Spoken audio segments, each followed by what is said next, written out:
Penned by the renowned car, motorcycle, camera, and firearm designer Giorgetto Giugiaro, the DeLorean DMC-12 is an American sports car that debuted in 1981. And despite a brief production run, it became a bona fide automotive icon when it was thrust into the cultural mainstream. Upon the DeLorean's 40th anniversary, Spain's Angel Guerra was determined to bring the steel-bodied, gull-wing-doored DMC-12 squarely into the 21st century with a next-generation concept. And with that, my co-host for this episode is the one and only Kat Delorean, along with Angel, dialing in from his home in Seville, Spain, to tell us all about this revolutionary new car. So welcome to you both welcome to both of you to Break Fix. Thank you for having me back. Hi, everyone. All right, Angel, like every good break fix story, there's always an origin. So tell us about your journey as a petrol head and how you became a automotive designer. Where did your passion for your cars come from? And we'll just go from there. So where did your passion for cars come from and how did you become a designer? I will say that I'm not sure in the way that I was, I can tell you something that my mother used to, a story that my mother used to tell to some friends and to everyone. So in my neighborhood, I didn't know how to speak yet. I was famous because of my mother when she took me for a walk. I was pointing at the car, any car, that I saw on the street, and I used to say the brand and the model. Why? I don't know. But I used to say, it was a Mercedes, it was a BMW, but not only the brand, also the model, So to be honest, to be a car designer is something that you need a really big background of knowledge. And this knowledge, you start to get it, I think, when you are a baby, when you are a kid, and when you are playing with cars, watching cars on the TV, on the street. So I think that this is, I will say, 90% of the background that you need to be as a car designer. Then, for example, I was a bit lost, because of then you grow up, you start to do different things, and you became a teenager, so you don't know what's going on. And even I will say that I took not the right direction because of I studied as an engineer, but actually what I do is to design the car, not the proper word of an engineer. So when I was working as an engineer and I finished my career, I say, okay, this is not what I want to do. And I decided to break away of this and to decide to when to study, where can I be, or where can I go to be a car designer. In that time in Spain, I didn't have any reference about people or places where to go to learn this. And looking in internet, I found a school in Barcelona, in the north of Spain, a really expensive one, and I wasn't sure about what to do because I have to ask for a credit to quit my job and to look for my dream, and good that I was really young and didn't I was a bit crazy and I did it. I went to a bank, I asked for a credit, and I went to study to Barcelona. I quit my job as an engineer, and after 2 years, I was already working in a design studio. Then I remembered to say, okay, should I stop here in Spain or maybe to move into another places, because at the end I'm living out of my place, and I went through many places around Europe. I went first to Paris in France, and then I realized that the big brands are in Germany. So I found some projects always as a freelancer in Porsche, in Mercedes. Then in Munich you have BMW and many brands from Europe and from China working. They have a place in Germany and a studio where they develop their cars, So I think it was there where I really get the proper knowledge to say, okay, now I'm a car designer, And yes, and this is, let's say, my professional career as a car designer. But regarding your question, I think that to become a car designer, each of us are a car designer, we can say we like this, I will change that. Oh, I don't like how this from bumper ends or wherever this proportion and the like, this is because of because of we have a background as a petrol head, but not only as a petrol head, is we love vehicles in any way, motorcycles, trucks, vans, anything. So if you don't like this, since you are a baby, since you are a kid, it's impossible to be a car designer. So I don't really know when this hobby started to be something that is a profession in my life. And I don't know the difference when I sit on my desk to work, because I do, for example, the DeLorean project, I did it in my free time, just an entertainment. And when I have to work for Bugatti or for Rimac, I don't feel the difference. The difference is that I prepare an invoice by the end of the month and they pay me back, But I'm having the same fun, to be honest. So Go ahead. How to be guy? I don't know what is the split line between how to be a car designer or how to become a car. Maybe the experience or the knowledge to develop a car. But when you are 8 years old and you are painting a car, even a horrible car on a paper, you are a car designer. You are. And I have a lot of, I can tell you many histories about the people that I found in my career in the early years, in the high school, even in the university, people who saw me sketching cars, and they told me, "Hey, you like?" They saw me sketching, for example, in a class where I should be attending into another subject, and the teacher told me, so you like to sketch cars?" And I say, "Yeah." I mean, they asked me, "Would you like to be a car designer?" And I say, "Why not? It's quite difficult. It's quite hard, but it could be. I would like to have the possibility at least to try." And they told me that I wasn't good enough, or Spain is not a place to be a car designer. Instead of motivated, they told me, "No, it's impossible for you to do that." And probably, maybe I was 15 years old and I was already a car designer, not a professional one, but a guy, a kid, a teenager with the hope to be one day a car designer, a professional one. But even if I don't reach this dream, I'm a car designer. You are a car designer. Kat is a car designer. Everyone could be a ar designer. So I don't know where is this split line between there is a day that someone pay you for a job and you say, okay, now I'm a car designer, but no, you are a car designer much earlier, I would say.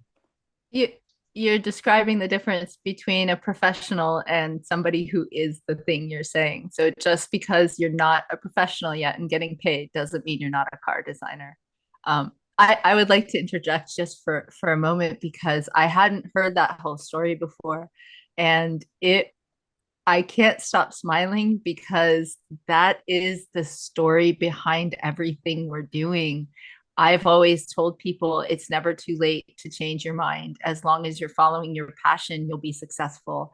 And that if you follow your passion, then you will never work another day in your life. I've had that experience too in my career, where I woke up every day and couldn't decide if I was getting paid to play or work, because work was so much fun. So I cannot be more excited in this moment right now, because that is just the most perfect story for DNG.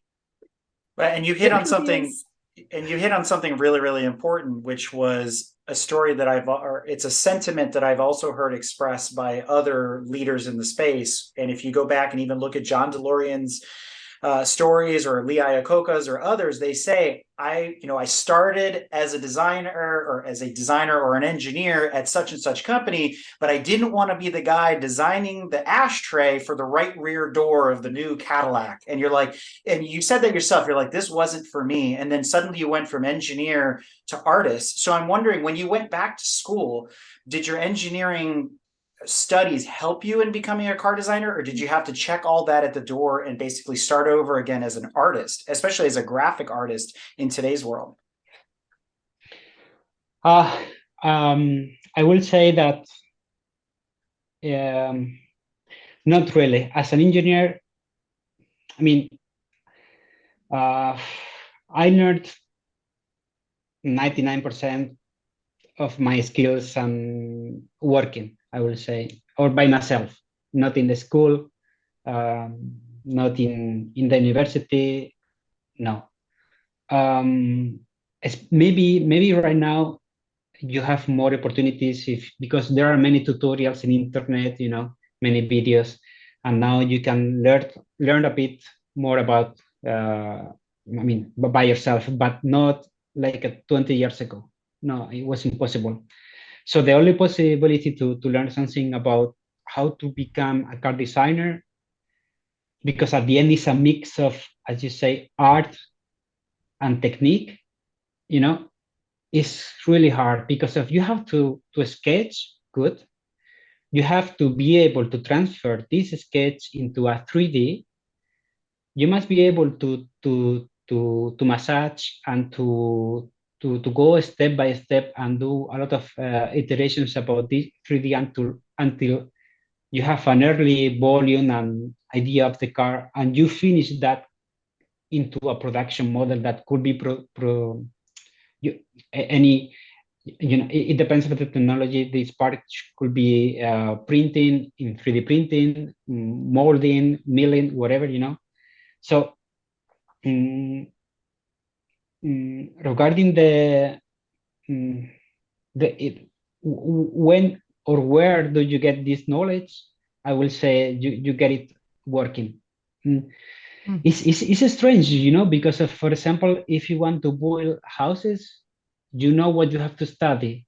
If you want to learn how to cook, the same. But if you want to learn how to make cars, there are not many places where to learn this, But it's not only in Spain or Europe. It's the same in USA. You have 2 or 3 good places. That's all. In Europe, the same, 2 or 3. Maybe in Asia, you have a couple of them. But after years, I met the same people, around the world. I found a colleague that I was working with him 15 years ago in Germany, and now I know that he's, for example, he's working with me. And I asked for a friend, and there is not many people doing cars. We are almost the same guys. It's funny. It's funny because of it's hard to know where to study. And for example, now I get a lot of message from students. Oh, I would like to do what you are doing. What shall I do? And I in a bit, because of I did this question to myself, but 20 years ago, I suppose that they already know where to go. If you Google it, where to study this, you should have an answer, And the problem is that the answer that you get back in Google is a school, but maybe it costs 30,000 euros per year, So it's impossible for almost everyone to go to study into these places. You can do it by yourself, but at the end you need a master degree in transportation design to open the doors of any studio, I did it 20 years ago because it was a bit cheaper, and I will tell you something funny. 20 years ago, I went to ask for a credit into a bank, and they told me, I want a credit to study. And the director of the bank told me, this is a lot of money to study. And I say, yeah, but this is, they told me, will you get a job after this master? And I say, I have no idea. I just want to go there to study this and to get this education. And he told me, you shouldn't do that. This is the money that people take to buy a car, for example. So this is the level of people when you say, I want to go to start. I mean, a person who has a high education, like I want to study this, and they say, you shouldn't do that. It's too expensive, and maybe you don't get a job after that. So this is the problem, that there are many people with talent that they're looking where to go and study this, and they don't have any idea. So when Kat told me that she wants to create a program for students to show them a way where they can learn about automotive fields, let's say design, engineering, ergonomics, aerodynamics, whatever, tooling, production, whatever, I know that many students will say, hey, we want to do this. So this is one of the best ideas that, and she's Kat Delorean. She's not, everybody knows about her. So I'm sure that she will get a lot of a student knocking the door and say, hey, Kat, we want to be in this course for sure. So because of this is, for example, when you say, oh, car designer, everybody thinks about German, Italy, and actually they are right. I mean, even the best schools are in that places. Many people from Europe, from Asia, from India, they used to travel to Germany or Italy to study there, and it's really expensive. So I would like, for example, to share my knowledge, but not in a school where they charge a lot of money to a student. I want to share my knowledge. For example, with Kat, we can prepare some class. For example, I can teach some designs or give some talks about my experience, but also about, okay, let's speak about how to we design a car, and for free. And if we achieve this, I think that it will be something unique in the way that there are no people offering this, and it will be quite successful, I think. So let's expand upon that thought for a moment. So you mentioned in the early days you were freelancing and you name dropped Rimac as well as Bugatti. So I'm wondering about your relationship with Ital Design and Giorgetto Giugiaro. So how does that work? Did you work for, as we like to call him, Il Maestro himself, or how did you take your inspiration to design the car that we're going to be talking about here in a little bit? Giugiaro is the top designer. It was the top, Giugiaro and Gandini, Ital Design was famous in the 80s, in the 90s, but Ital Design, I think Giugiaro left Ital Design a long time ago, so there is a proper Ital Design, but Giugiaro is not working there, so for me it's not the same Ital Design than before. And I have a lot of books of car design. I know the history of Giorgetto Giugiaro and Gandini because for me are my reference. So, it's when talking about Giugiaro, that was the designer of the DeLorean. It's impossible to say, okay, I want, let's say, okay, in the other way. What he did, it was to create something, in my opinion, really clean, really nice, really in a really clever way, and one of the design that I like the most, And me, when I say, okay, I would like to take a look into the original model and to redesign the original model.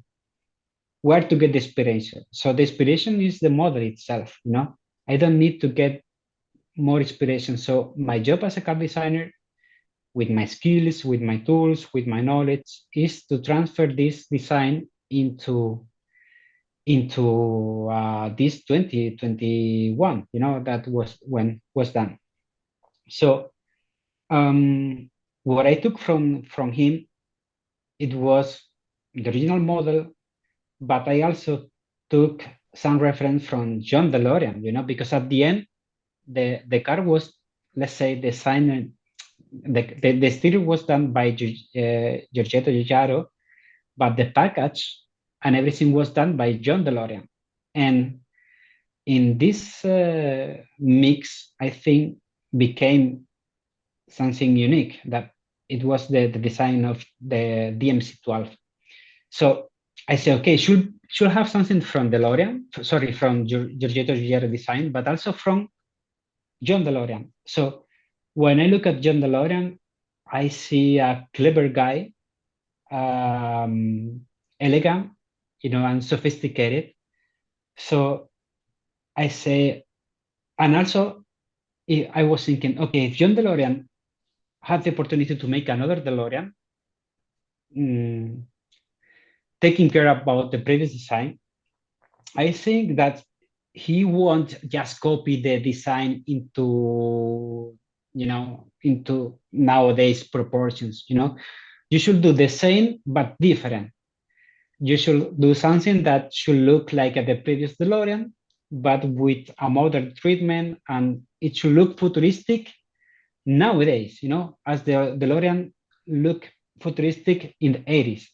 So I tried to respect the original design from Giorgetto Giugiaro, but also take something from John DeLorean and to bring them into this 2020. So just thinking about, if they have a meeting today, both, what they will do.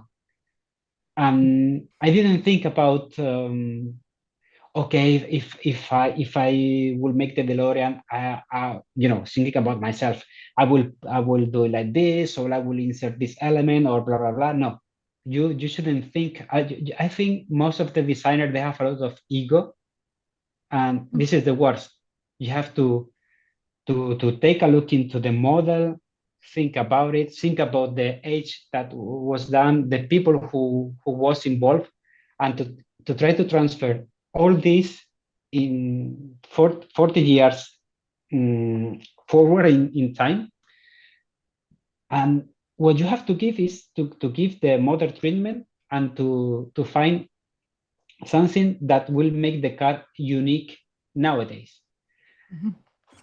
At the same time, that you have to respect the originals and keep it simple, clean, clever, elegant, and it's difficult, but this is my job. So my inspiration was Giorgetto Giugiaro, but also John DeLorean, because I think that the car is so good because of them. It's not only because I knew that John gave to Giorgetto a package, and he had to redesign the idea that he had to the package that John wanted. So I think that they were working quite close, and the result was excellent. I think that your background in engineering is particularly helpful in this, especially in this project. I wanted to actually say this before when you'd asked the question, when the question was asked, but I actually think it's an asset, because a lot of times when I have conversations with Angel about the car and how we want to change things and modify things, it comes down to not just how it's going to look, but how it's going to function from an engineering perspective. And that, I think that background allows you, Angel, to be a little bit of both. That is truly a unique scenario that can create this spirit of the DeLorean in a way that literally everybody in the entire world agrees is unique and incredible. It really does capture the spirit of the car in a way that is je ne sais quoi. right? So I cannot put it into words why this car just does what it does, but you've nailed it. It tugs on that familiarity while being new and exciting. And it has elements that allow you to just feel, for me, I can see his whole automotive history. I can actually see elements of the GTO and the Corvette and all sorts of things, just these little touches where I can feel his evolution over time in this car, which maybe because the DeLorean was, the culmination of all of its years, but it really does capture it so well. And to dovetail Thank off of you.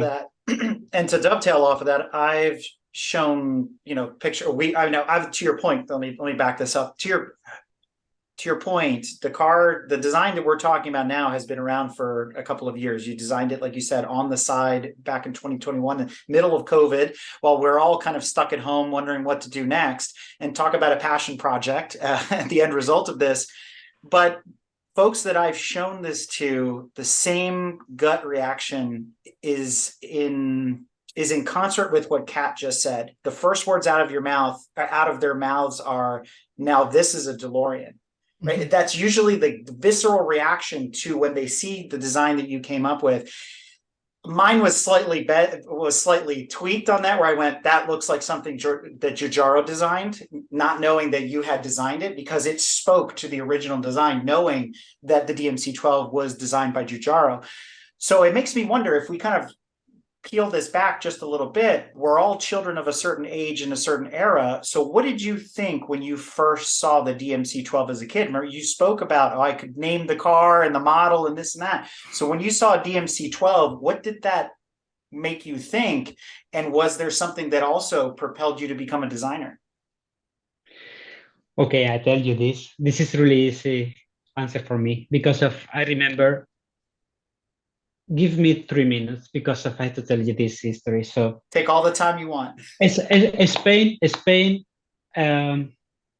at the end of the 80s, so we didn't have to, as a kid, you play on the street, you don't have any kind of digital entertainment, and I remember to listen something about Back to the Future, but I didn't have any idea what was it, because when they released in that time, a movie in the United, so maybe in Spain they released it in Spain maybe 3 years later, So you listen something, oh, there is a cool movie Back to the Future, but I was so I didn't have the opportunity to go to the cinema, so you have to wait until watch it to rent it into the video club.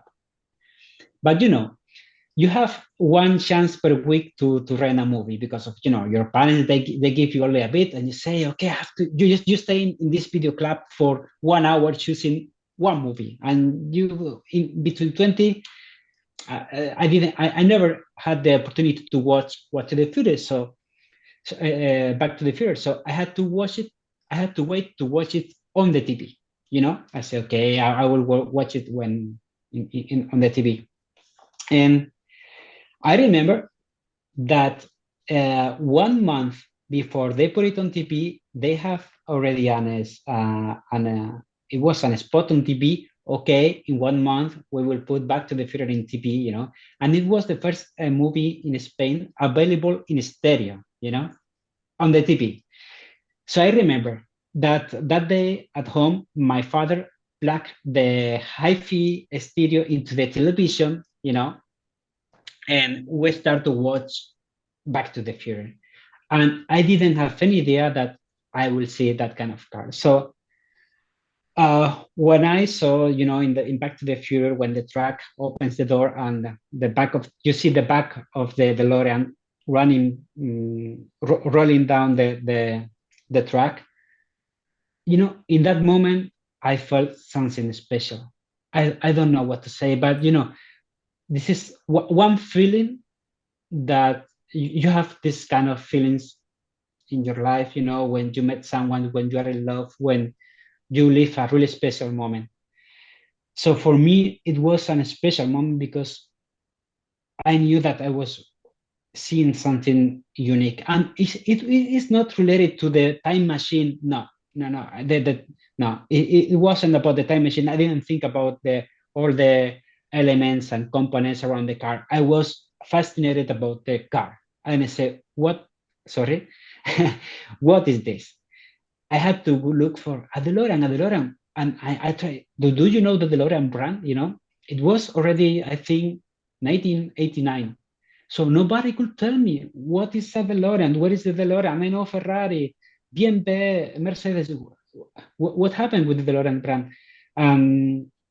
I think until I didn't um, get proper access to internet, I couldn't look for the answers. So, but I will say that feeling, the feeling that I felt watching that car, somehow it was the starting point to say, wow, one day I want to do something like this.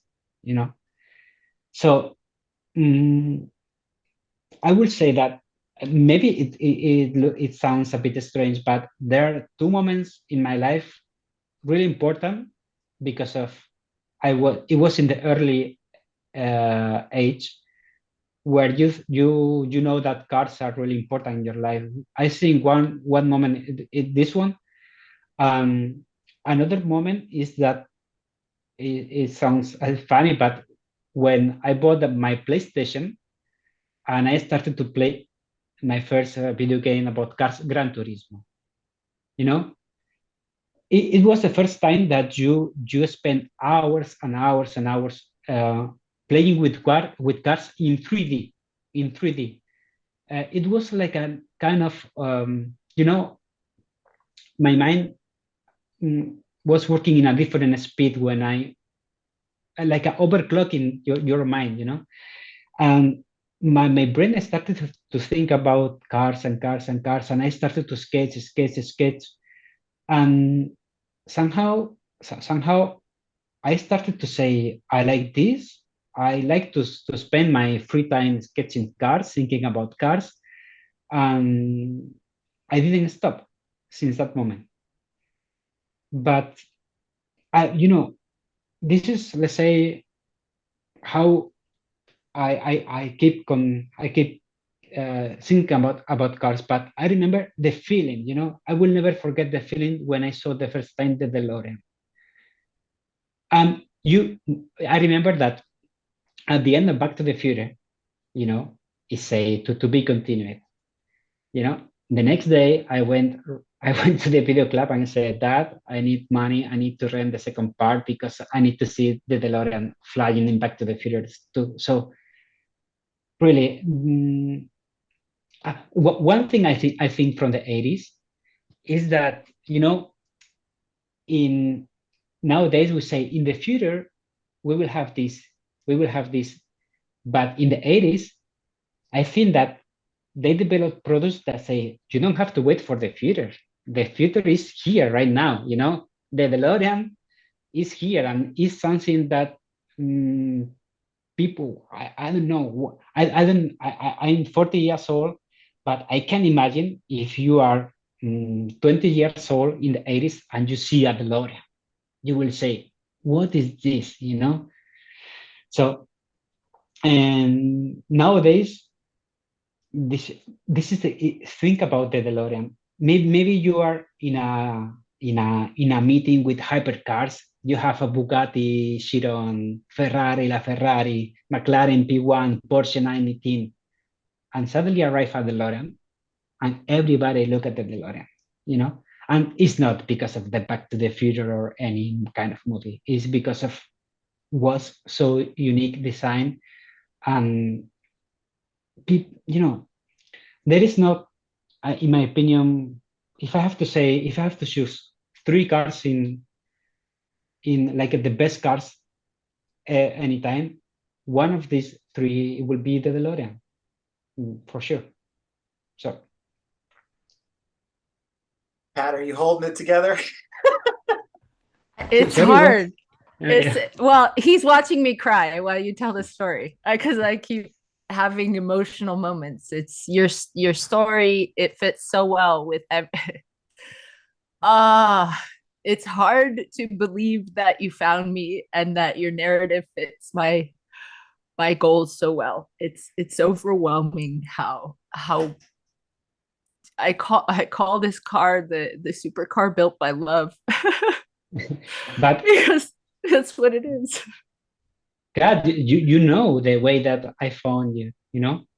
I Yeah. was one day in Easter, and I knew that you are Kat Delorean, but I watched, to be honest, I watched this movie Framing DeLorean, and I saw one interview, and I know that you and your brother, you are not really happy with the DeLorean history and everything, you know.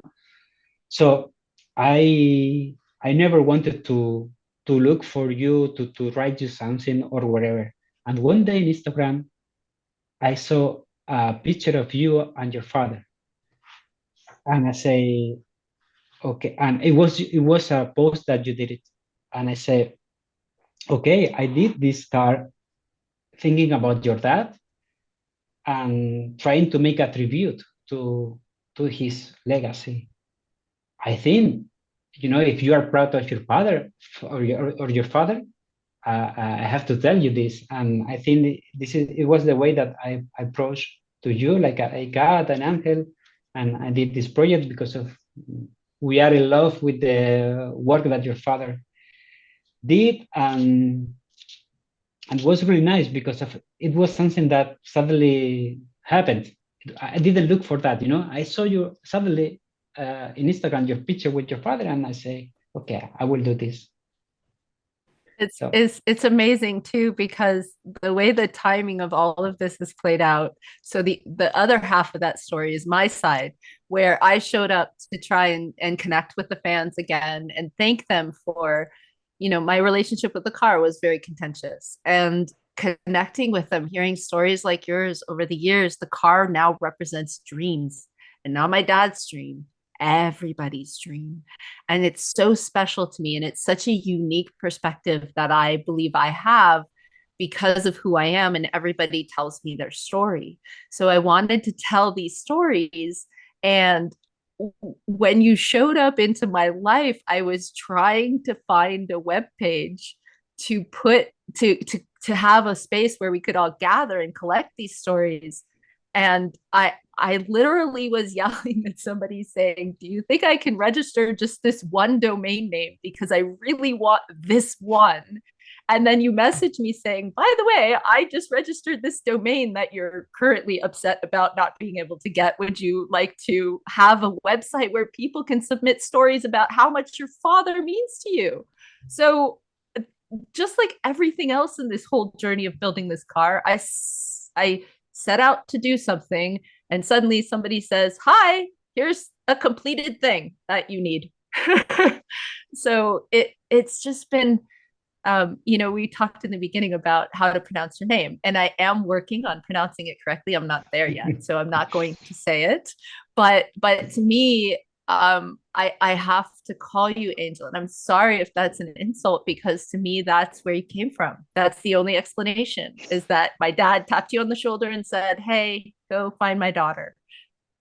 But otherwise, otherwise, I'm crazy and imagining the whole thing, and we're all being filmed, and I'm on the Truman Show or something. Right? But I think that's a great segue back into something that Angel said earlier about your dad being a clever guy. And so I wanted to kind of transition us into the new car by talking about the old car one more time.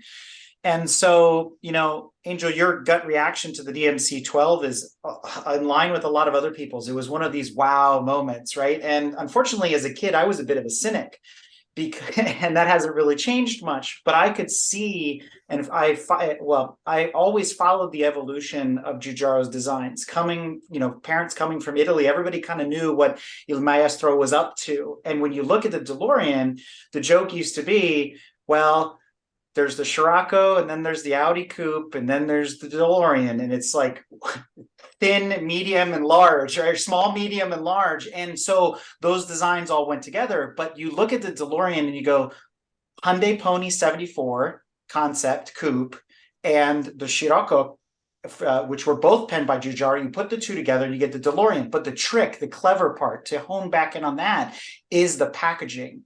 And when you look at a DeLorean, most people that don't know go, it's mid-engine. Oh, a mid-engine sports car. No, it's laid out like a 911.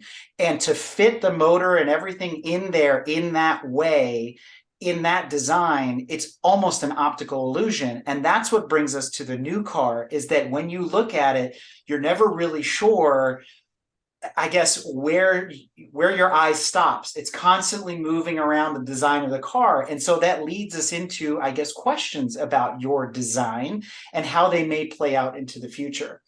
So one of the top questions I got when we polled our audience was, is the new car going to be made out of stainless steel? Let's start there. I have to answer that question, I think. Okay. So I mean, Angel can try, but I actually know the answer. So there's one of my 5 core values is, what would John do? So we have to design everything, do everything that we do, engineering, design, all of it has to be done with my father in mind and doing it the way he would get it done. And while that is key and super important to what's happening right now, I also have to honor the fans. I have to honor and respect the people who have kept this car alive for all of these years, because so I just want to take a moment and say, the person who just walked by in the background also started this all. That is my daughter's boyfriend, why we were building the education program. So, okay. But we have to honor the fans, because without them, the movie aside, somebody cared for these cars. Somebody kept the culture alive. The fans, and somebody gave me back this car enough to show up and have Angel find me. So I have to honor what they want. And what we are currently doing is we're looking into how we can make stainless steel not just feasible, but also something that is a little bit more modern, an updated way to add stainless steel to the car to actually address some of the issues that come along with it. Can we make it lighter? Can we make it easier to form? Can we find different ways to actually address some of the challenges in the stainless steel? So what I tell people when they ask me if the car is going to be made of stainless steel, I tell them that that's our goal. But part of what we're doing right now is telling the story of the challenges my father faced. So my father had to make different decisions about what engine he wanted and everything that he had in his mind. He had to examine which are the things that I have the funds to create custom tooling for, and which are the things that I have to go with what somebody already has. So if the car doesn't get made in stainless this round, we plan on finding a way to make it stainless, and we will continue to work to bring to the fans what they want, but we'll also tell you why it couldn't be, what the challenges are. Can we work together to come up with a way to actually make this a feasible option for you? Because I don't want this to be secret. I want this to be something that not just allows us to build a car and change the world and bring education, but it gives me a chance to tell my dad's story, the one that the fans asked for, and that a documentarian told me nobody's going to listen to because it's not sensational enough. So here we are. You're going to watch and you're going to learn, and we're going to find out how it all happened. Angel, do you want to dovetail off that? Because I have a comment. Go ahead. No, I mean, I totally agree with Kat. You know, there are many ways to make this possible. I mean, this is more a production issue than a design issue. You know, the good thing is nowadays there is a really huge evolution about how to produce all this and to make it lighter. Maybe you can create a kind of composite material.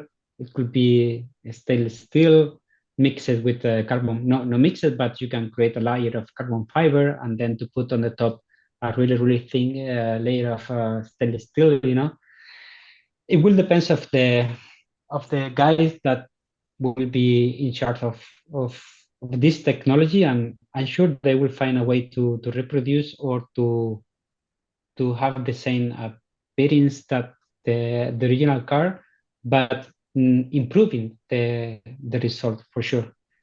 So this is not a question that I can answer in the way that this is another field of the automotive engineering, but I'm sure that we will get something quite unique, I will say.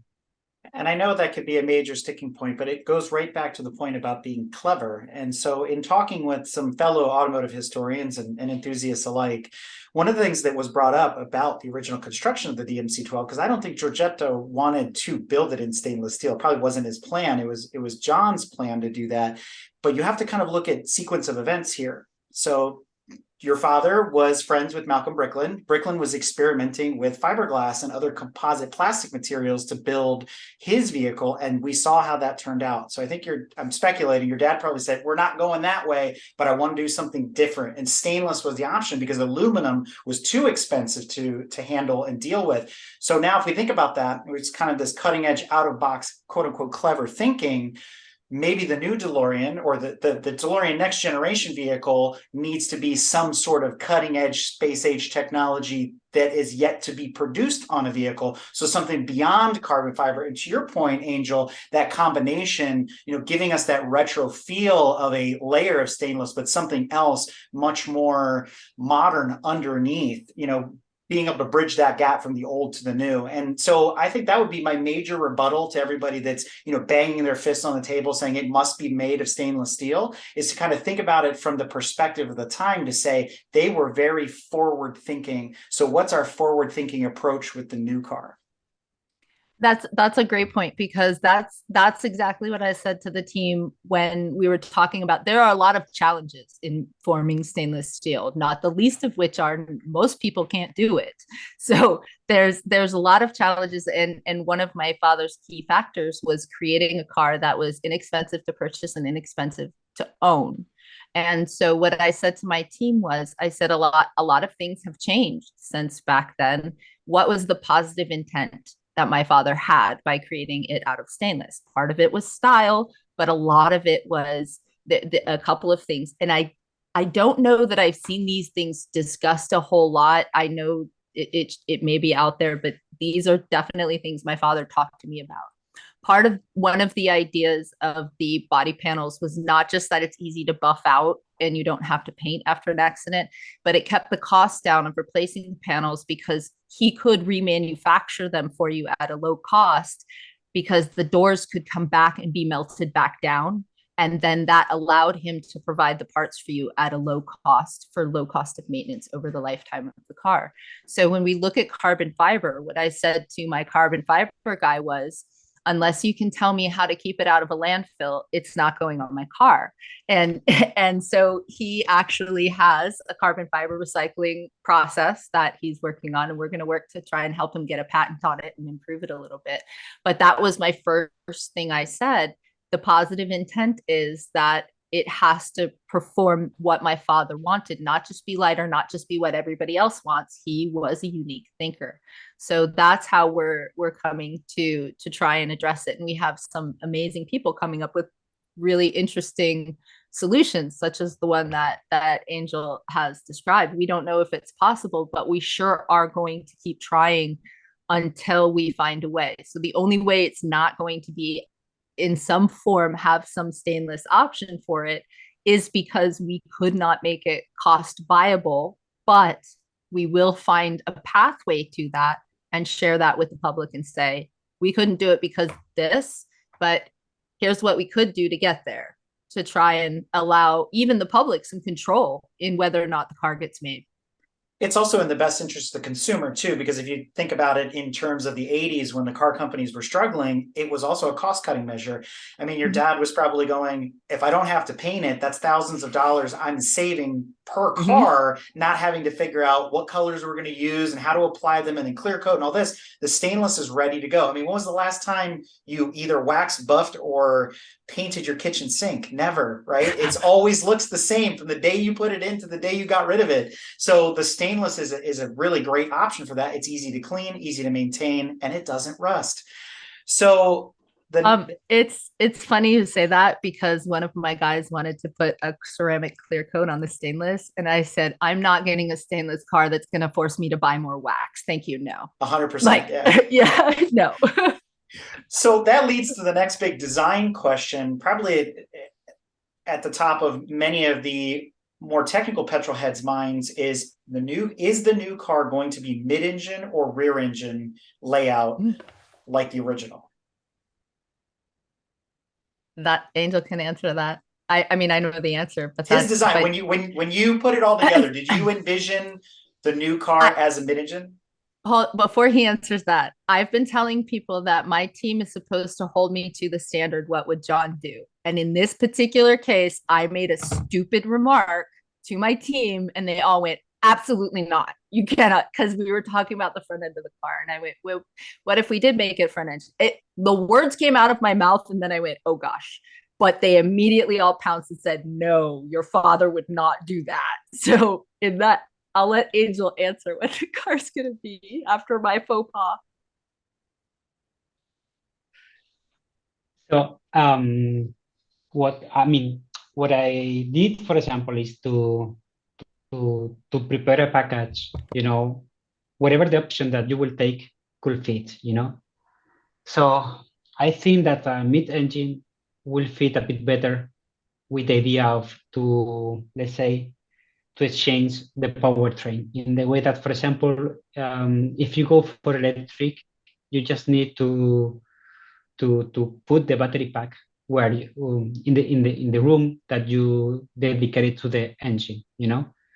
The battery pack is really heavy, so it should be closer to the center. If you put the battery pack where is the engine is behind the rear axle, it could be a bit not really good relation, in weight relation.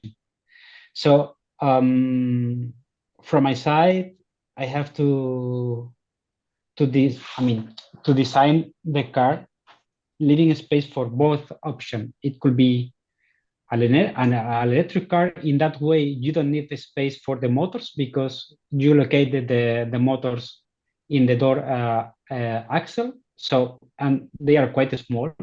This is not an issue. The issue with electric is where to locate the battery pack.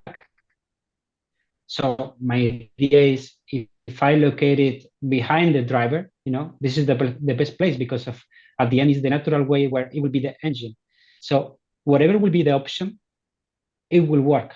So I think that Kat knows that her team is working on that. And what I have to say from my side is that whatever will be the option, I will be ready to adapt the design to any option. But I'm thinking that the best way for me is to do something that could work with any powertrain. It's not, from the design point of view, it's not quite complex to say where going to locate the engine or the battery pack. It's more important for me to know where will be the occupants, the driver, to see where is the edge point, the vision angles, and everything. This is what I really care about to design a car, because I have to do something, or the starting point of a car is to put the people, to set the A pillar. This is quite important. Where is the A pillar of the car, the door opening, and then that should be an engine in the front and the rear, and I know that it could affect the proportion of the car, but in our case, battery pack and engine will be in the same position. So it's not a big issue. It's not going to affect anything if you go for electric, if you go for hybrid, if we go for internal combustion. So this is my answer regarding the design point of view. So is it going to be a two-seat sports coupe, or will it be a four-seater? 2 seats. I've been working in cars, 2 seats, 2 + 2, 4 seats with a coupe roofline. And at the end, the portion in 911, there is a space for kids on the rear, but who puts their kids into a 911, And if Wait, you want to, sorry? my best friend's mother, when I was a child, did, and I never forgave her for it. So yes. Yeah, I mean, I would like to have a 911 and to put my kids there, but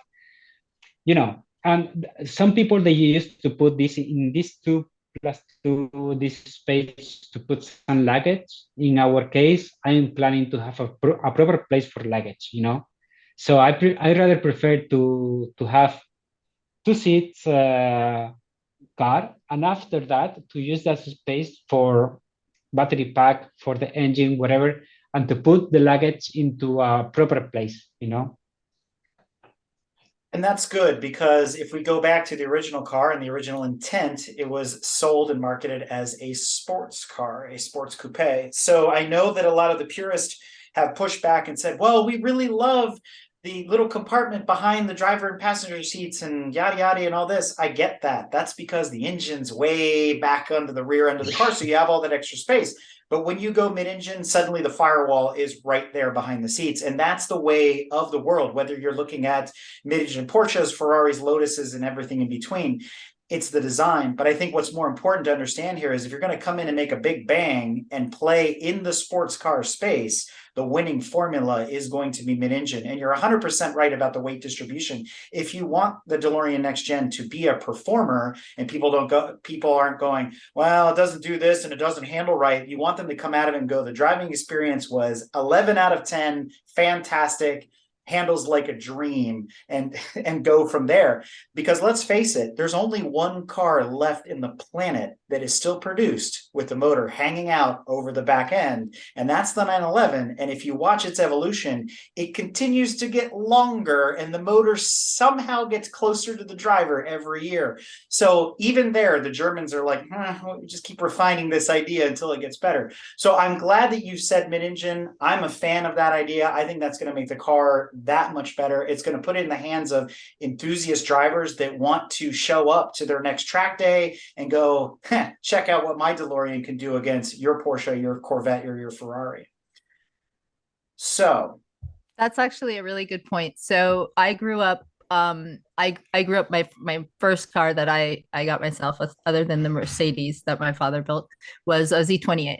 And there was a time I pulled up next to a Ferrari on Sepulveda Boulevard, and my friend said he wants to race. And I said, yeah, okay, he's in a Ferrari. He's like, no, he's got a dealer plate. I think you can outdrive him. And I did in a Z28. And I blew him out of the water because he didn't know how to handle the car. And my father, he drove an NSX because of the handling, because I could outdrive a Dodge Viper in his 6-cylinder NSX because it handled like nothing else on the road. That car is still, to this day, one of the most amazing and fun cars I've ever driven in my life.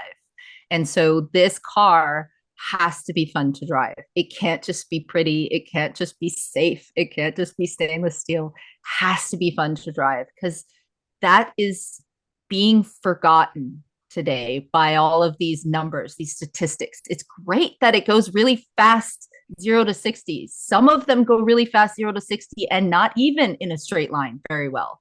And that's silly. What's the point? I don't know. So it's really important that this not just handle well and not just be beautiful. It has to be fun to drive. So no pressure, Angel. I like the fact that you brought up the NSX, because that always had Ayrton Senna's stamp of approval. So that speaks volumes about that car. So it's been a couple of years since your initial design ideas and the sketches and the renderings that we've seen. So is there anything about the car that you see changing at this point? And let's not talk about power plants and layouts so much as, is there anything that you've gone back and said, I want to do differently, I want to do this now that I know more than I did then? Any other accommodations that you're making, or anything that you're thinking about? Yes. I mean, first, I need to adapt a bit the proportions, The roof line is a bit too low. So I did already some tests with a shorter front bumper, with a shorter front rear, with a different roof line. But I will say that I will keep more or less the original design as it is, I would like to, I will implement new solutions that I won't say yet because of it should be a surprise too. But I have to keep the original design. I will say 80% of more or less, But when now with God, when we are doing this new model, I have to restart the car from the beginning. I have to rebuild the whole model, and this way, this process I will use it to improve the model, as I said, in proportions, but also the surface treatment, and also to define a bit more some elements that I didn't, because of this model was done, I will say, really quick in my free time and just for visualization to make some renders, and that's all, Now that it's going to be real and it's going to be a proper car, should be done in a professional way, getting much more about details. And this is something that I will do in the next look.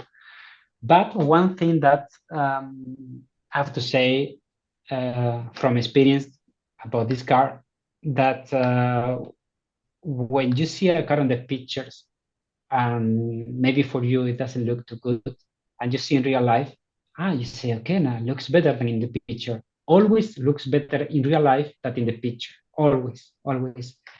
So when you see a car that you like on a computer screen, on a magazine, whatever, and you see then the car on real life on the street, you will be surprised how it will look.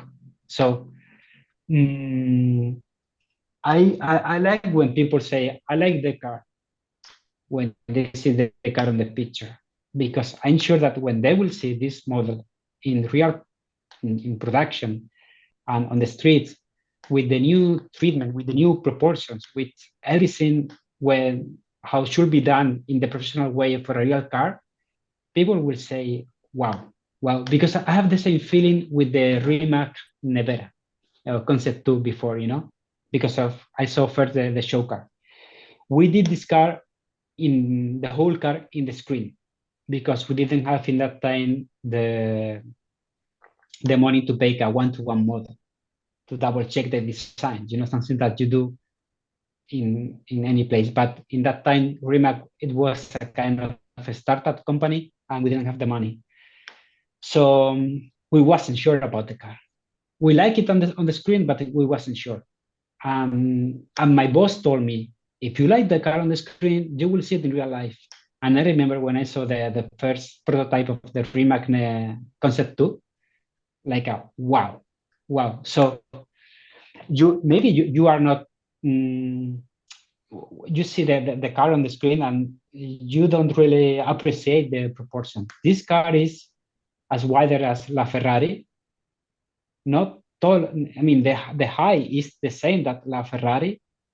So the proportion of this car is quite amazing.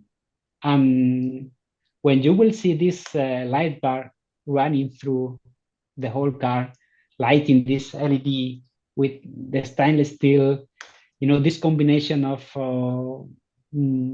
material of carbon fiber, stainless steel, LEDs, these proportions, some elements, unique elements like at the door opening, the trunk glass with these blades, the rims, I think that you will say, the feeling that I want to awake in people is the same feeling that when people saw the original DeLorean. I have to create different elements, different um, let's say tricks, to feel this feeling. But I think that people will be shocked when they will see this car in real life. So it's funny that you put it that way, because the more I've looked at this car over the last couple of years, the word that has always come to my mind is the word timeless. And there's very few cars that that adjective can be associated with. If you go back super early, 250 series Ferraris, E-type Jags, things like that, the classics. But in the modern times, we're talking about the FD third gen RX-7, the Mark IV Supra, the Audi R8. When you look at those cars, you can't tell what year they're from. And that's true of this design being a couple years old already. You look at it, you go, what year is this from? And 20 years from now, we're still going to go, what year is this from? Because it looks so modern and so different. And it doesn't take the design cues like you would see coming out of Lamborghini, where everything has looked like the Aventador for the last 18 years. And it's just a variation thereof. Or there's iconic cars like the 911. The 911 has to look like a 911. The minute they change it, it won't be a 911 anymore. But this, you look at it, and again, it's hard for your eye to stop because of the way it flows. And so the word I want to put with it, ironically enough, is timeless. That's the way. This is, let's say, it's hard sometimes to don't follow the trends on automotive design. But if you want to make something different, you have to. But I didn't create anything new in the way that I only follow the topology of the original DeLorean. This is really easy. If you make a cross section of the car, through the door, you see that this section from the roof to the side glass, runs down in one line, and then changes direction in the opposite direction, The topology on the front and the front and the rear of the DeLorean is different, but the topology is the same. So you just need to implement this into a new model. How to create a timeless design? This is a hard question. Nowadays, for example, is as you say, it's hard to find cars like they did it. For example, I think about the first Audi TT, for example. It could be a good interpretation about what is a timeless design. I own one. That's why I'm raising my hand. Good. So think about this car. This is done. You say, okay, it looks quite simple, but no. All the shot line runs with the design lines, Front and rear are different, but has the same topology, This is something that you have to maybe before you start to sketch something, you have to think a lot before you start sketching.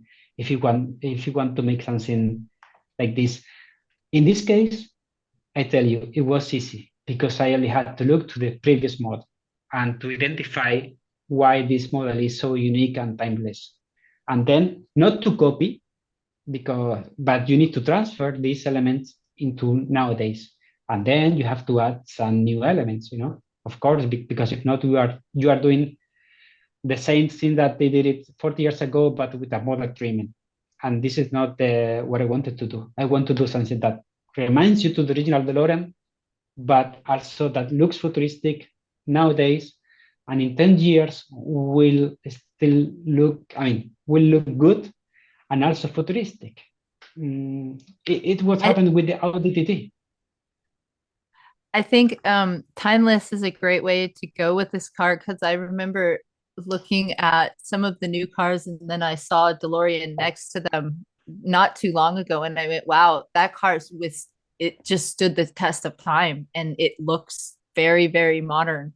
But to your point, Eric, about the flow of the car. So I went to art school, and one of the first things you learn in design one is how to create art.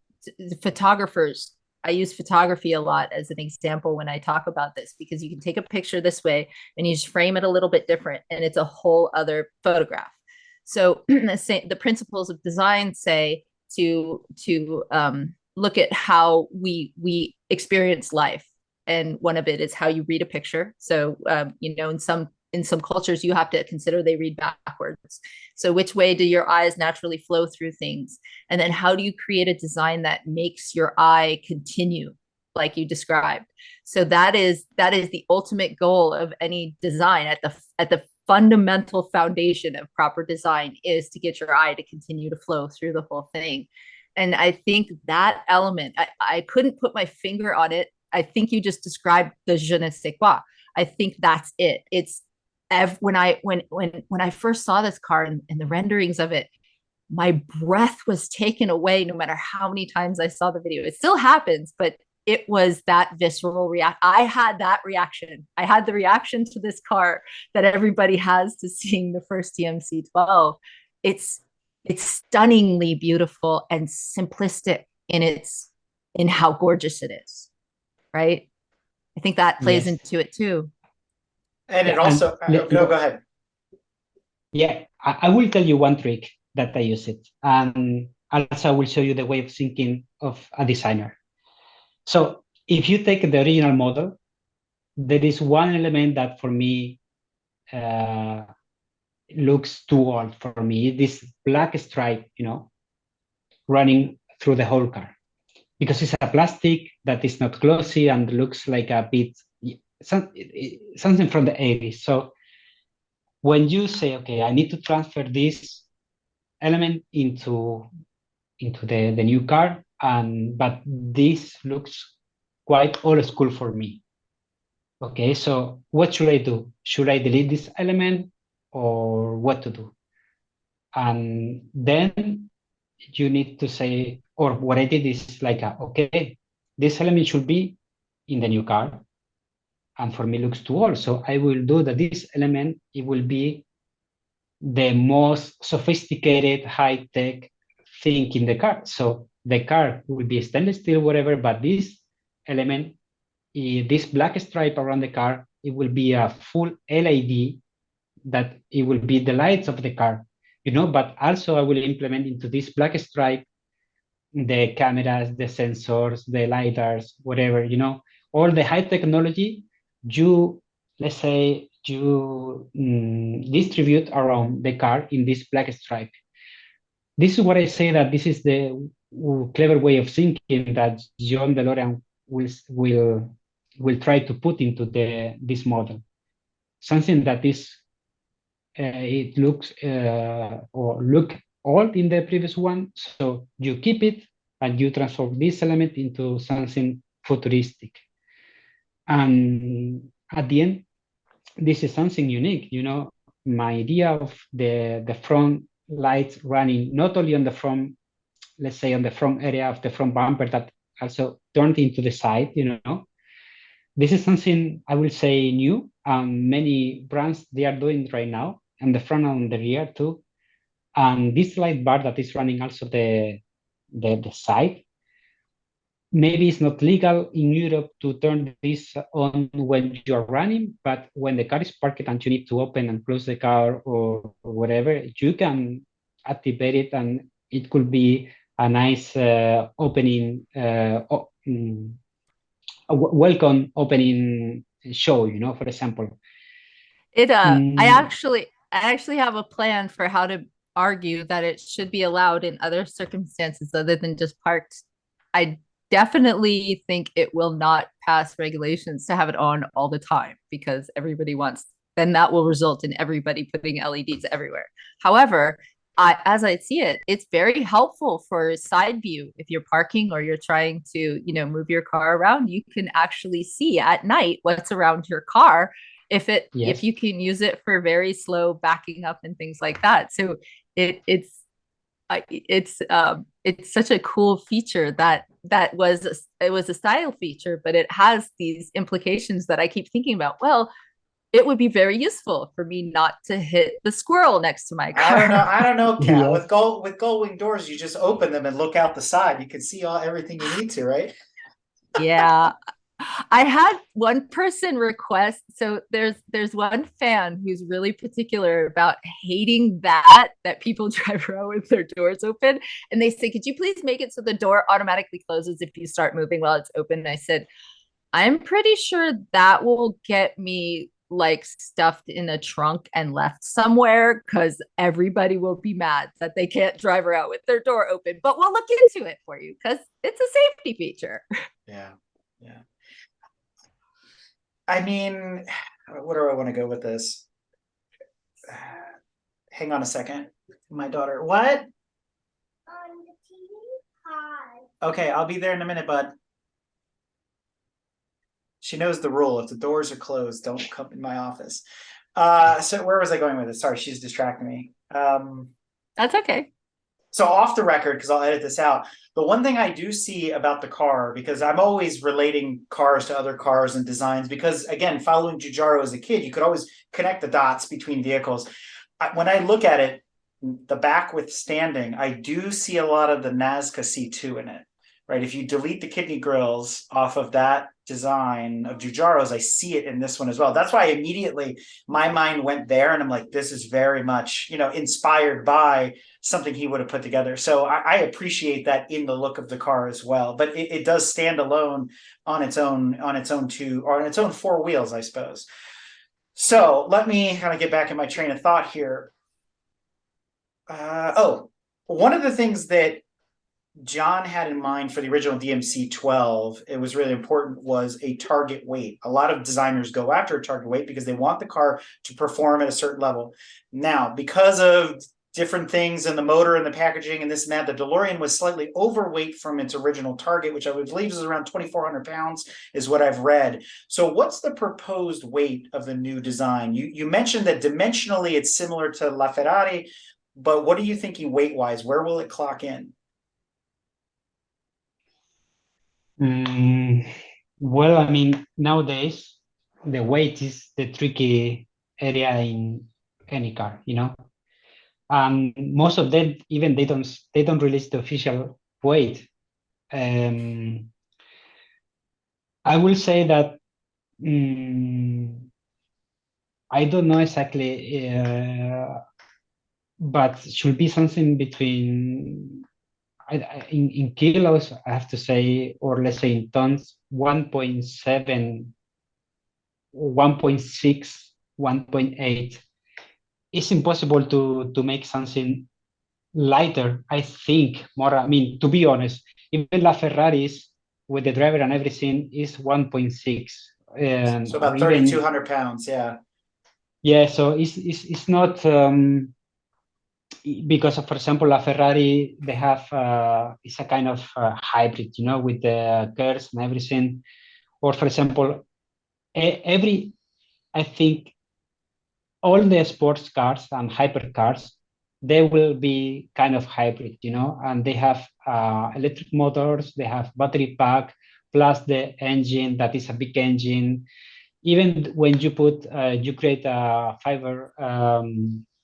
carbon fiber monocoque, all the exterior in carbon fiber, the weight of the car is impossible, I think, in my opinion, to reduce 1.6. And because of also the interior should be quite comfy. You need a lot of elements for comfort, AC, security reasons. You need the crash beam on the front, the structure on the rear, coolers, fans, a lot of components. So the only car maybe nowadays that is quite light for the standards is the McLaren, the Senna, right? Or I think that's the only one that is lighter than the others one, and it goes a lot of compromise for the occupants regarding the comfort. You have a really good performance on the track, but not for daily drive. So the weight target, I think, is quite important and should be optimized, but at the end should be something between 1.6, 1.8 tons, more or less. So if you go full EV, we get it. But if you go petrol powered or petrol hybrid, Who's going to supply the motor? What are you thinking?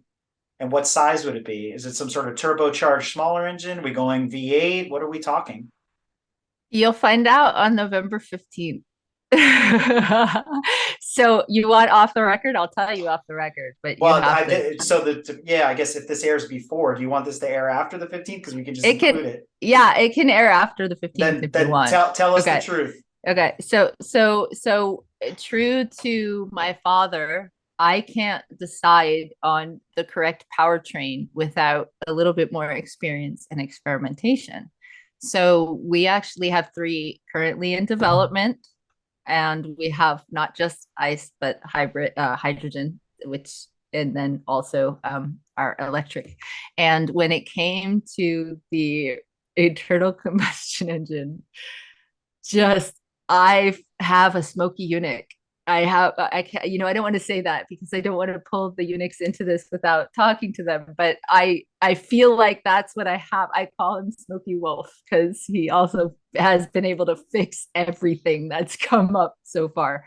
But he his his name is Chris, and you know what? I'm gonna murder his last name because it might be Italian. I don't know. It's I want to say Chinchis because it's CINCIS. But he builds Top Fuel dragsters. And I said to him, I made the comment, we should figure out how to make a smoky engine. I want a lot more horsepower and to get killer gas mileage.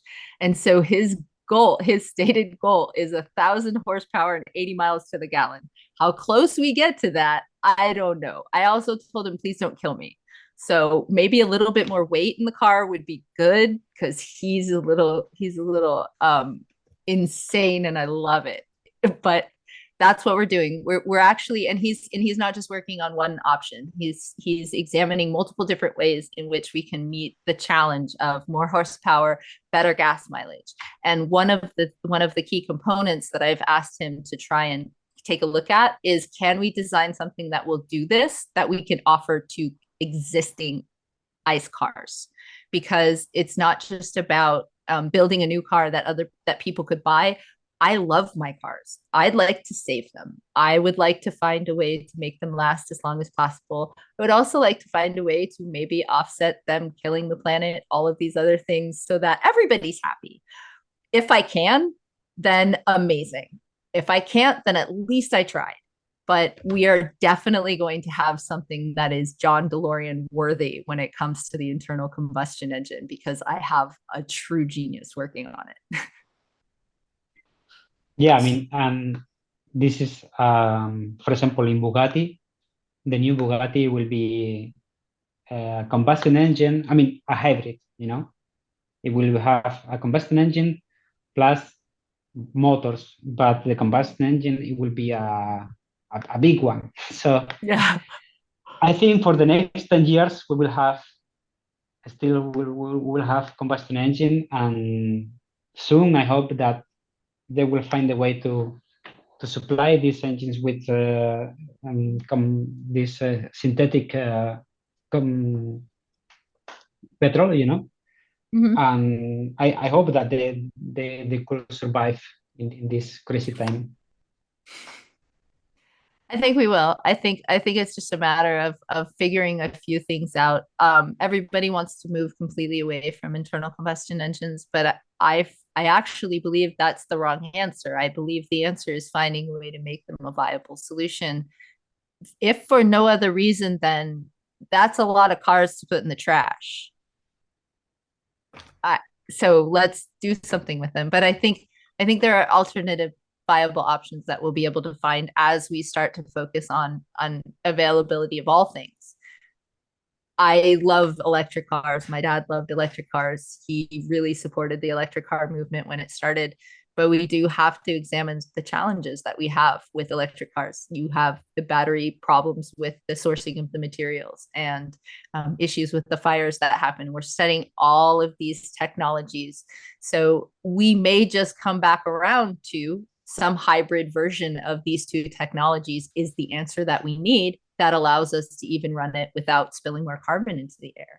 So not only that, if you want the DeLorean Next Generation to take a seat in the motorsports world, you have to take a page from Acura and a lot of the other design houses out there where they are going hybrid, because right now nobody has an all EV car. And to hint on top of that, I'd love to see this design in some sort of livery. Maybe we'll go old school, little Alitalia or something like that. But it would be nice to see a DeLorean out on the racetrack alongside of the other cars in places like IMSA and WEC and World Challenge and things like that. So who knows, right? The future is still unwritten. But speaking of the future, let's get away from the design a little bit. So Angel, how are you going to be involved in the build process of the new car? Are you going to be involved in everything that's happening in Detroit and so on? How do you see yourself, involved in the team longer term? So I can tell you, for example, that the design process is not so cool as it looks, it's really hard. So if my plan is to create the exterior, the interior, but at the same time when I release all these parts, I have to follow or I have to keep the process with the guys that will produce these parts, because I'm sure that they will have issues when they will try to create the tooling, and then they will come back to me and say, hey, you need to change this, blah blah blah blah. So this is a long process. Let's say that 30% is to design the car and 70% is to follow the car or the design into production. So I don't really know. I mean, my plan is to finish the design of the exterior and the interior, and when I will release the parts for the guys, I will try to be close to them to solve any problems. And even like that, there is a lot of work to do, because there are many elements of the car that should be done. And for example, the lights, some components like the mirror, the rims. Speaking about the interior, there are hundreds of parts, so there is a lot of work to do. And this is my daily job. I've been working on several prototypes, show cars, production cars. And for example, the Rimac and Bugatti, the show car, it was done only by two persons, my boss and me. The show car that we presented in Geneva in 2018, exterior and interior was done by two persons. So for me, it's a challenge to do the new DeLorean, but it's also my daily job. So I think that this process, it could take maybe 10 months, maybe, to finish everything, exterior and interior, and also to have the guys to do everything and out of the tooling, and then we will see. I have a position, let's say a fixed position in Bugatti, and after many years, I was able to work from home and come back to my place and to start a family here. Before it was impossible. You have to be in the design studio and make people believe that you are a good, not to make people to believe that you can do this, that they feel confidence to send you work, and the next day they have back this work and they can use it. So with the time and working really hard, I was able to work now from home. I'm used to work from home. This one will be my fourth year working from home office, and for me it works quite well. I don't see any problem working, for example, here in Spain and sending out my data to Detroit, wherever, and double check with the guys the issues, solving the problems. So this is, for me, let's say, I think that it could sound a bit complex to create a car and to produce a car. I'm speaking about parts, exterior and interior, maybe not the chassis. Things that you see and you must be, there is a designer who must be in charge of this part because are visible. This is my daily job. And I'm sure that if I have the opportunity to start to finish this project, it will look very good, I think. I just want to interject that I've made some in the beginning. Jason and I said, well, why don't we make this part of the car out of carbon fiber? Because we had somebody who could do it easily. And they said, well, Angel said black plastic. Who do we listen to? I said, let me be clear. Angel's my first dream that comes true with this company. This is his car. This is his dream. This is his tribute to my father. And so he gets to be involved the entire time in all of these decisions because it's his vision. And yes, I have input, and I have input from my father's side and things like that, but it's important that it's his tribute to my father. So if I take away what he has, then it loses its JZD-ness, in my opinion, because that's what it is. That's why it's called the JZD. Interestingly enough, I did not know that my father's working name for his first model was JZD. So this was a really interesting coincidence. They changed names a couple times: DSV, JZD, Mhm. DMC. Yeah, exactly. So let me ask this. So circling back to the beginning of our conversation really quick, you've already mentioned a couple cars that you've worked on. So if people were interested in kind of associating you, Angel, with some of the vehicles that they've seen in the magazines or on the road or at their local Cars and Coffee, for instance, or Concours event, what other vehicles have you worked on over the years that people may recognize immediately? I mean, the most famous right now, and the one that is a trend nowadays, is the Rimac. Now is the official name is Rimac Nevera. That I think is the first electric hypercar. Now you can start some. I mean, you can see many videos and reviews about the car. There is one very famous that was already published, the one from Top Gear. Where So Richard Hammond this drives it off a cliff? Yeah. No, okay, no, yeah, I mean, it was the original concept one. I also worked on that car, but there is a new episode with the new Top Gear, this program from BBC. They take the Rimac Nevera, and I watched the video already because of they showed us as a preview. I think that they released it officially last week. You should take a look on that video because of the car is amazing. There is a drag race with a Lamborghini Aventador SPUJ. The sport version of the Aventador. And it takes, I don't know. You must watch the video.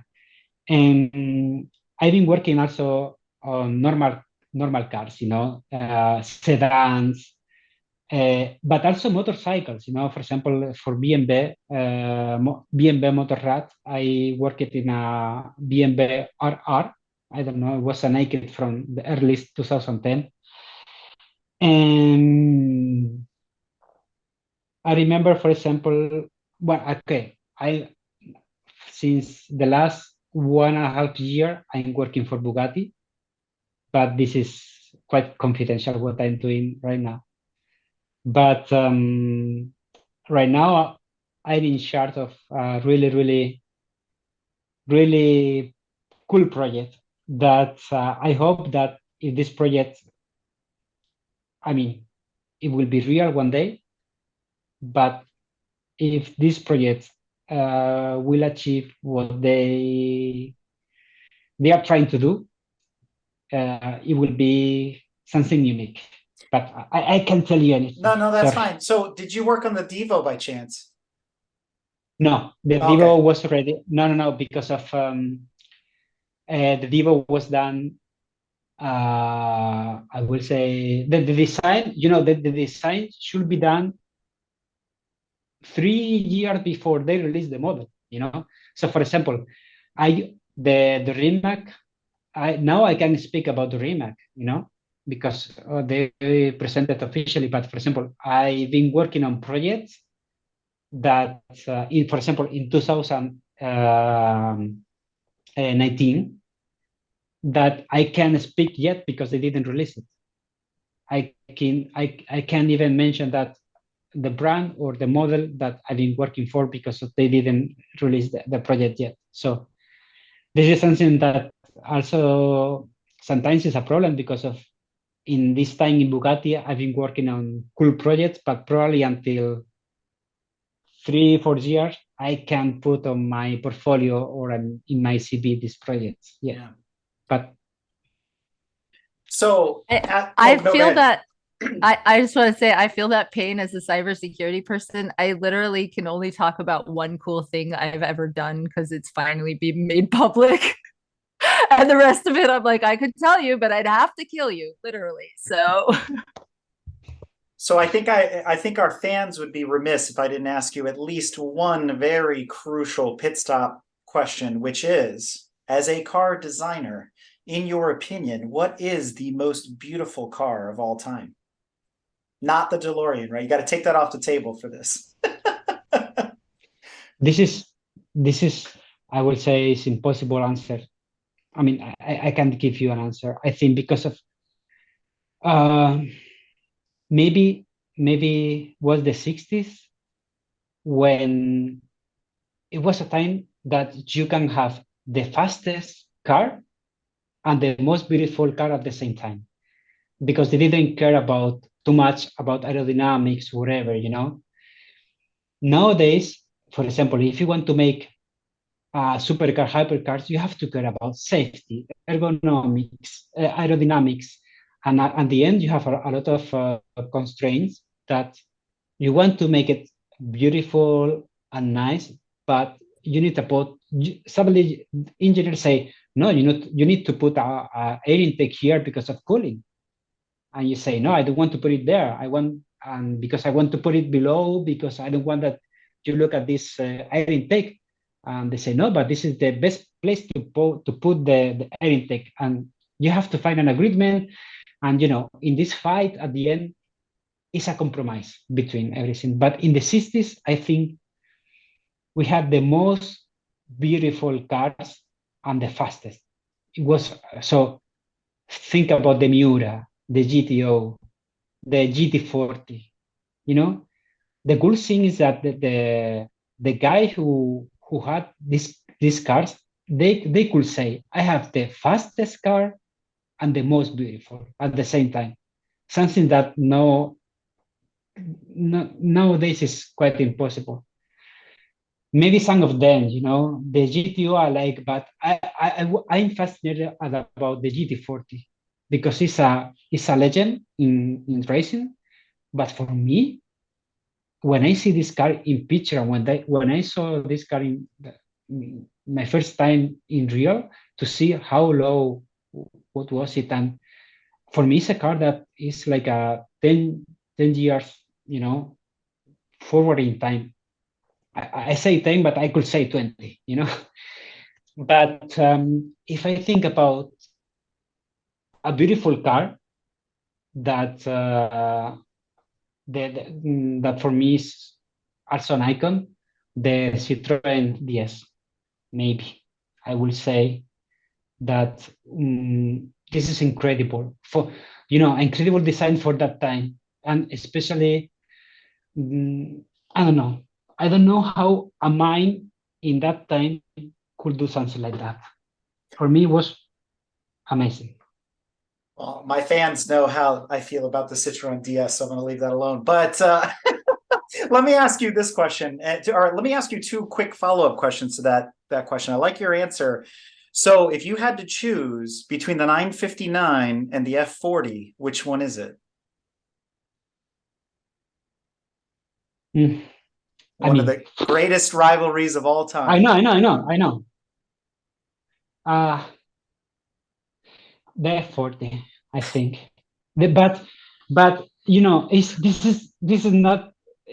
I don't know. I mean, the F40, but if you really understand the history of Porsche and what they were trying to do with that car, and also the, I mean, that car was a lab of technology. You know, the Porsches in the 90s, you know, has the technology of that car. I don't know.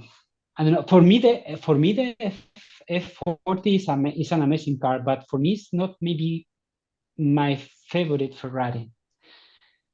It's just maybe should be, I don't know. I think that the GTO or the 288, I think, I don't know, was some. I will choose that Ferrari before the F40. So I have to ask this because I'm dying to know. What is the ugliest car of all time? The ugliest.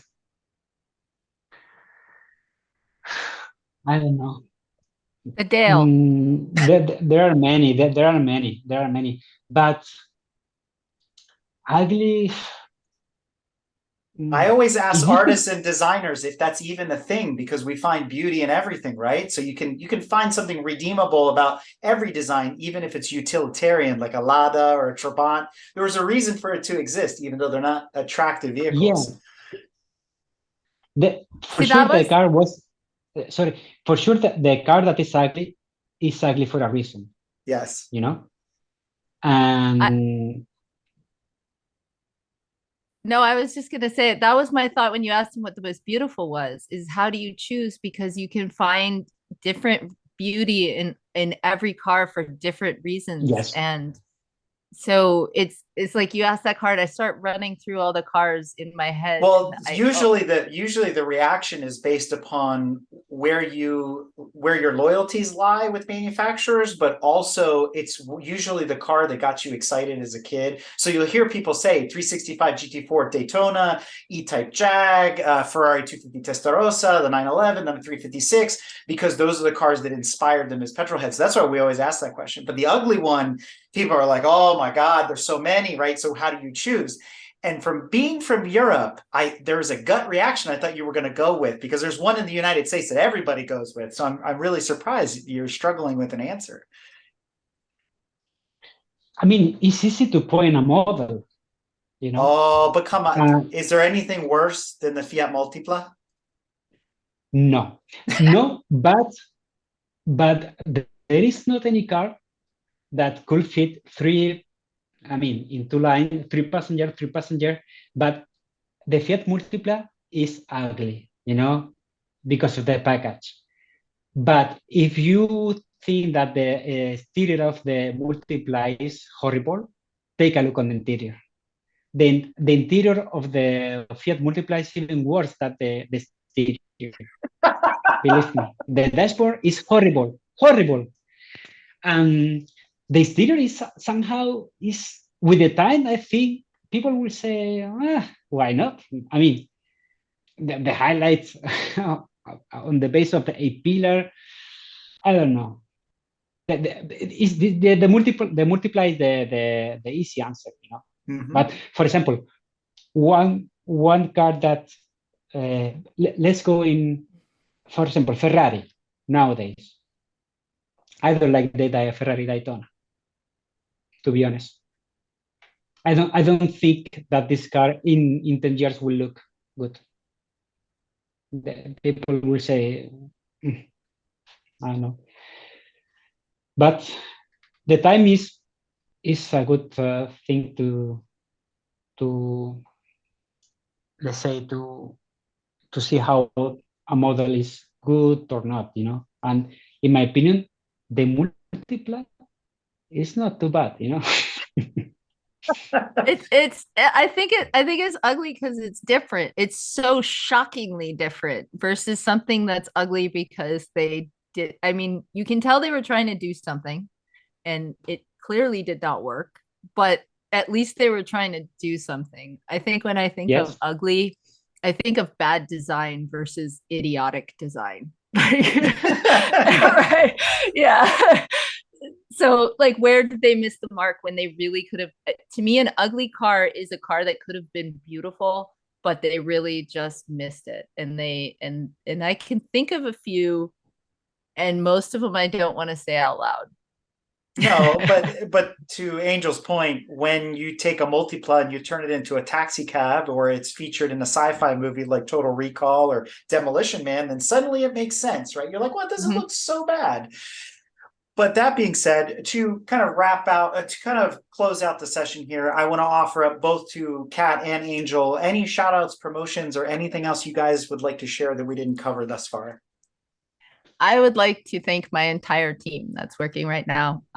They are all working very hard, and they're doing so with incredible passion for this project. They're all staying up very late at night, can't go to sleep because they're excited about what they're inventing for all of you. And so any success that we have, a lot of people are going to say yay Kat, and it's yay team. So everybody, thanks to my team, and they're the ones. I like to tell people, if this all goes wrong, you can blame me, but if it all goes right, you get to blame them. From my side, I only have to say thank you. Thank you for this interview. Thank you to Kat, because for me it's amazing that I'm working in this kind of project. I couldn't believe, or I can't believe that I'm helping to keep John DeLorean's dream alive somehow. And I feel really proud, really, really proud. Sometimes, it's not to work for Rimac, for Bugatti. I mean, this is nice to say. For some people, this is cool, but for me, what really make me happy this kind of projects, and something that started as a exercise of free time, and to try to make a tribute to a person who did it really well in the automotive world. So became this. This is a really amazing history, and I will try to do my best to continue this history into the history that should be a nice one. And this is the only thing that I'm looking for, to make something nice, to make something for a new generation. Also that you can use it as an inspiration to see that, hey, if you follow your dreams and if you work hard, everything could be possible. And always being positive. And yeah, I mean, this is what I have to promote, that everything is possible. And thank you to Kat, and thank you to everyone who is involved in the history. And I'm sure that when we will present the car and people will look at the real car, this is gonna be another. It will open many doors, and people will say, this is going to be. I mean, these people are going in the serious way, and I'm dreaming for every night with that day when we will present the car. All right, I'm going to do the outro. The DeLorean Legacy Project is dedicated to extolling the positive impact of John Z. DeLorean and his creations on the world. They continue to this day through his fans and the owners of the cars. The DeLorean Legacy Project's mission is to change the world one person at a time. To learn more about that effort, you can log on to www.deloreanlegacy.org or follow them on social at DeLorean Legacy on Twitter. If you want to catch up with Kat, you can follow her on social at Kat Delorean on Instagram and at Catherine.Delorean on Facebook. And if you're excited about the new next generation of DeLorean, you can check out the vehicle that has been inspired by Angel's design at www.dngmotors.com or follow the car's progress at dng.motors on Instagram and Facebook, or at DNG Motors on Twitter. That being said, Angel, I can't thank you enough for coming on the show and telling us about what it's like being a modern car designer and bringing to life something that is going to be timeless, a study of the master's work brought into the modern times for all of us to enjoy. And like you said, closing that chapter on history and bringing everybody into this next generation of what it means to be a DeLorean owner and enthusiast. And to Kat, I can't thank you enough as well for coming back to Break Fix, and we look forward to seeing you again soon. Thank you so much. I forgot Thank to you. thank the most important person though, and that's you. Because without you, without you and all the help that I'm not going to mention that you've been giving us to not out you, literally none of this could happen without you. So the world should know, without telling them your secret, that you are absolutely key to the success of this, and the work that you've put in is phenomenal. I cannot express my gratitude enough, except by trying to get Giugiaro on your podcast. Hashtag, would you like to ride with Batman? But we'll leave it there. Yeah.